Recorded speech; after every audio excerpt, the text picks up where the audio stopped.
started. Okay. All right, why don't you tell us your name and a little bit about yourself? I'm Tammy Strickler. This is my 30th year as a federal employee, so I've been employed all the time. I had, before the surgery, I had diabetes, and I also have multiple sclerosis. It's been diagnosed for 21 years, and I can trace it back to age 20. So, and I'm 50 now, so quite a while with the two conditions. So, Now, how did you come to hear about bariatric surgery? from one of your other patients. I worked for her in my office, and she knew I was struggling with my diabetes. If I took all the metformin they told me to take, my blood sugars would go to 40 or 50. If I didn't take it for a day, it would jump up to 300, no notice. And she said, "Have you ever considered this surgery?" How did that make you feel when she brought that up? It felt fine.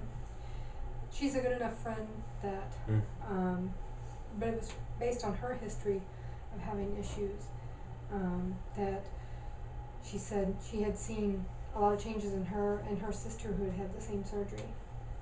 And she said, "You really ought to consider it," because she kind of knew, we had lunch often together, she knew I already had kind of a disciplined diet. And she's like, "I don't understand why you have the trouble you have, you know."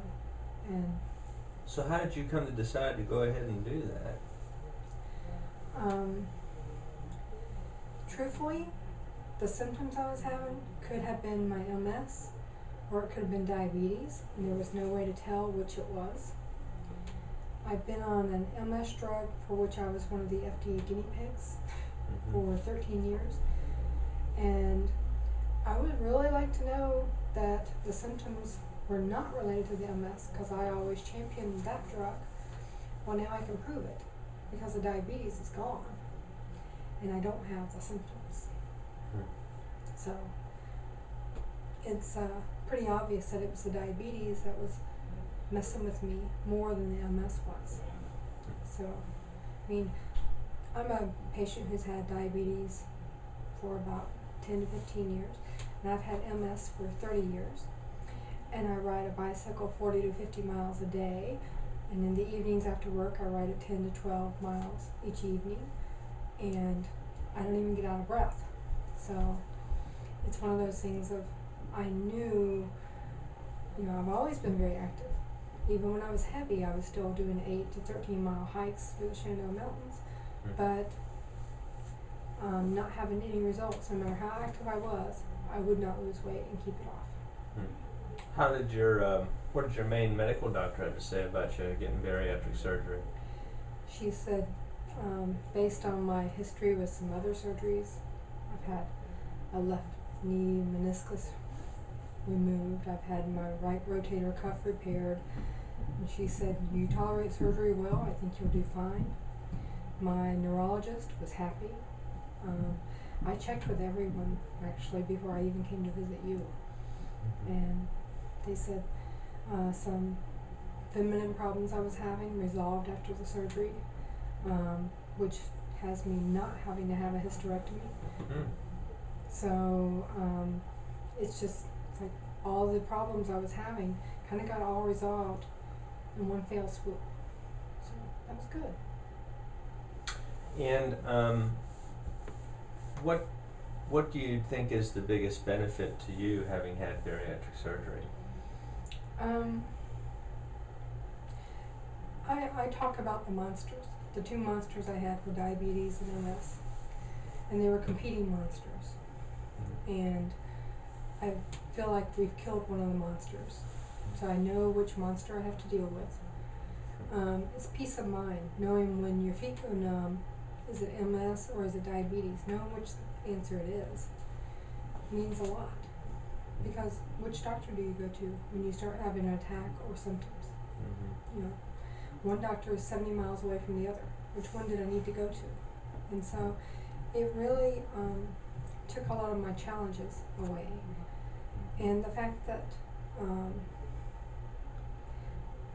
I can do all the things I wanted to do, and like when we used to go hiking, every 2 hours I'd have to stop and eat a snack because I would start shaking all over.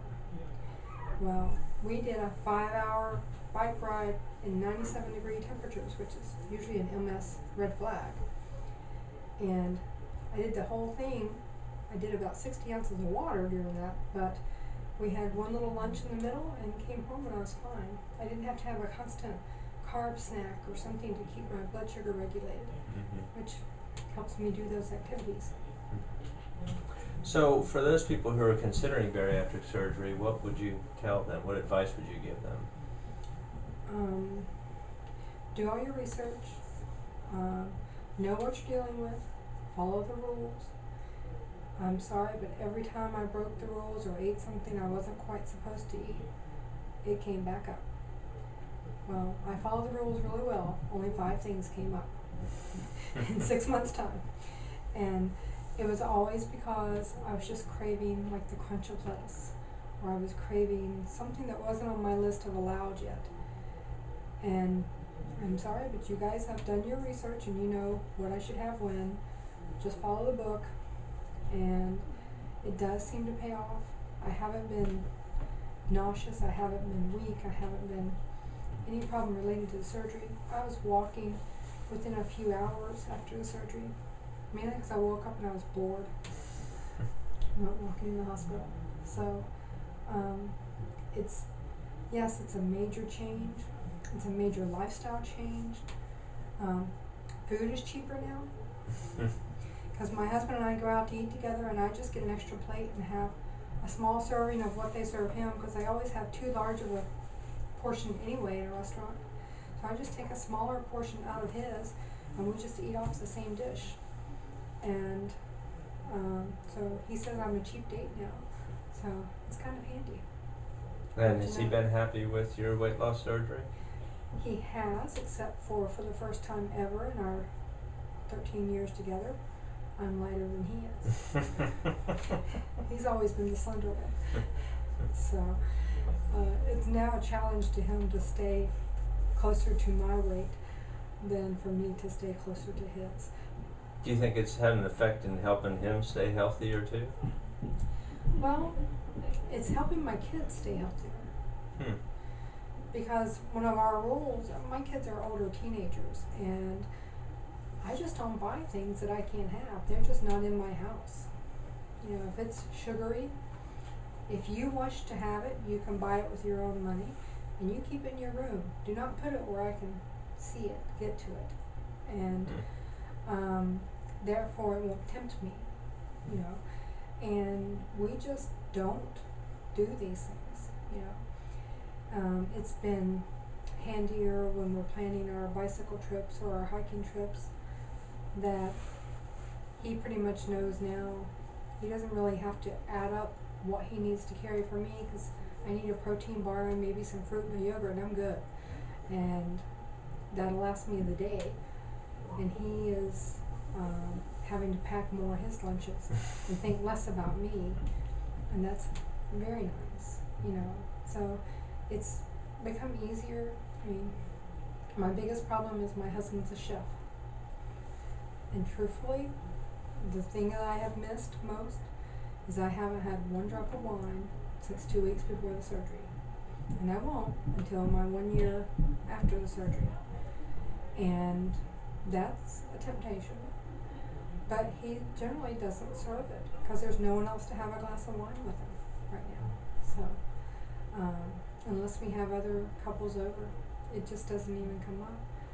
But that has been the only big challenge we've had, is him having to alter his habits in the meals and the servings he was preparing.